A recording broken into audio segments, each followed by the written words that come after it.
দক্ষিণ ২৪ পরগনা জেমস হসপিটালে সুন্দরবন উন্নয়ন মন্ত্রী দীপক জানা মহাশয় উপস্থিত ছিলেন। তিনি হসপিটাল পরিদর্শন করলেন এবং ওখানকার কর্ণধার জগন্নাথ গুপ্তা মহাশয়ের সাথে আয়ুষ্মান ভারত কার্ড সম্পর্কে কিছু আলাপ আলোচনা করলেন এবং উনার সাথে বিজেপির উচ্চপদস্থ আরও কিছু কর্মী উপস্থিত ছিলেন এবং সবশেষে তিনি সাংবাদিকদের মুখোমুখি হয়ে কিছু মূল্যবান বক্তব্য রাখলেন। তারই কিছু অংশ আপনাদের সামনে তুলে ধরলাম।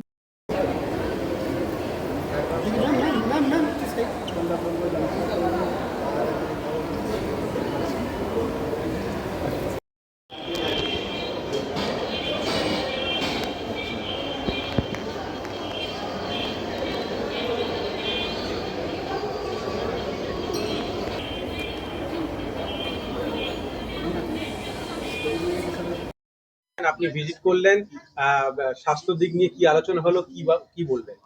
দেখুন, আপনারা জানেন না যে জগন্নাথবাবুর সঙ্গে আমার কি সম্পর্ক। আপনার একটা ব্যবসায়িক সম্পর্ক ছিল দীর্ঘদিন। উনিও ব্যবসায়ী ছিলেন, আমিও ব্যবসায়ী ছিলাম। সেই জন্য একটা সৌজন্য সাক্ষাতের জন্য এসেছি। আমি আবার নেক্সট দিন ওনাকে বললাম যে এসে আমরা পুরো ভিজিট করবো, স্বাস্থ্য দপ্তর ভিজিট করবো, বিবিআইটি যে ইনস্টিটিউটটা আছে, টেকনোলজি কলেজটা আছে, ওখানে যাবো। স্বাস্থ্য ছাত্ররা কেমনভাবে পড়াশোনা করছে বা তাদের সুখ দিকের কথা জানবো, অসুবিধার কথা জানবো।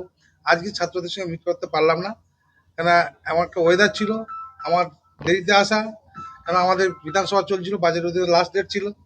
আজ সেটা সমাপ্তি করে এখানে আসতে অনেকটা সময় লেগে গেল। সমস্ত স্টুডেন্টের উদ্দেশ্যে এবং এখানে যে আদার স্টাফরা আছে স্টুডেন্ট ছাড়া, ডক্টর, নার্স, তারপর যারা অন্যান্য কর্মচারীরা, সমস্ত যারা এই ডিপার্টমেন্টের সঙ্গে যুক্ত, তাদের সঙ্গেও মিট করব এবং প্রত্যেকটা পেশেন্ট যারা আছেন তাদের সঙ্গে মিট করব। আগামী দিন এসে, আগামী দিন একটা ডেট বলে দেবো, ওনাকে আসবো, সেদিকে এসে সমস্ত কথা ওদের সঙ্গে এই সম্বন্ধে, পরিবেশ সম্বন্ধে জানবো, এখানে কীভাবে চলছে, তারা কি ফেসিলিটি পাচ্ছে কি পায়নি। যেমন আয়ুষ্মান ভারতের মধ্যে চালু করা হচ্ছে, ওটা পাচ্ছে কিনা সেটাও জানার দরকার আছে, বা এখানে চালু করছে কিনা, লাগবে ওনার কাছে কোনো ইনফরমেশন এসছে কিনা সেটা জানবে।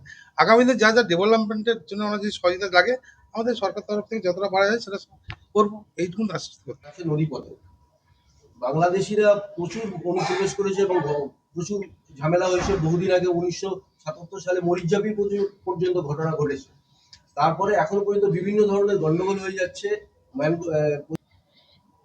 ঘটনা হচ্ছে, সুন্দরবনকে ডেভেলপমেন্ট করার জন্য বিগত দিন সরকার কি করছে ভুলে যান। বর্তমান সরকার চিন্তা ভাবনা করেছেন বলে 600 কোটি থেকে 1200 কোটি, 1280 কোটি পৌঁছেছে বাজেট। তাহলে সেটা ম্যানগ্রোভ কি করেছিল গত দিনের সরকাররা, আমরা ওই যাবো না। আগামী দিনে আমরা কি করব, প্রতি নদী বাউন্ডারি যাতে ভাঙন না হতে পারে, যে গাছগুলো লাগালে, ম্যানগ্রোভগুলো লাগালে নদী বাউন্ডারি রক্ষা করতে পারে তার পরিকল্পনা হচ্ছে। এবং যে বাউন্ডারি বর্ষার সময় বা কালে বেশি নদী ভাঙনগুলো হয়, কিছু জায়গা আমরা বলে দিয়েছি 150 মিটার পর্যন্ত, আমরা 150 কিলোমিটার পর্যন্ত আমরা কংক্রিটের বাঁধ করবো, সেটা চিহ্নিত করে যেগুলো বন্যা ভেঙে যাওয়ার সম্ভাবনা থাকে সেগুলো করবো, অলরেডি বাজেটে উল্লেখ করা। আর ম্যানগ্রোভ যে সুন্দরভাবে আমরা বিভিন্ন জায়গায় স্পটে পটে লাগাবো সেগুলো আমাদের উল্লেখ করা হয়েছে এবং আগামী দিনে আমরা জানতে পারবেন কোথায় কোথায় হচ্ছে।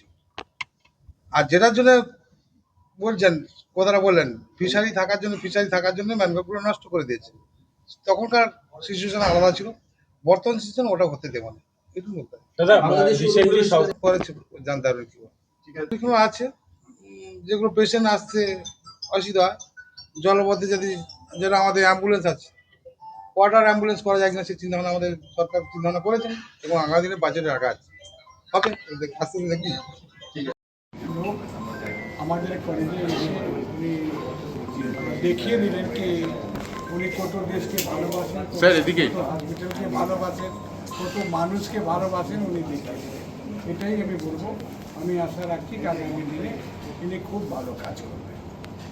Thank you.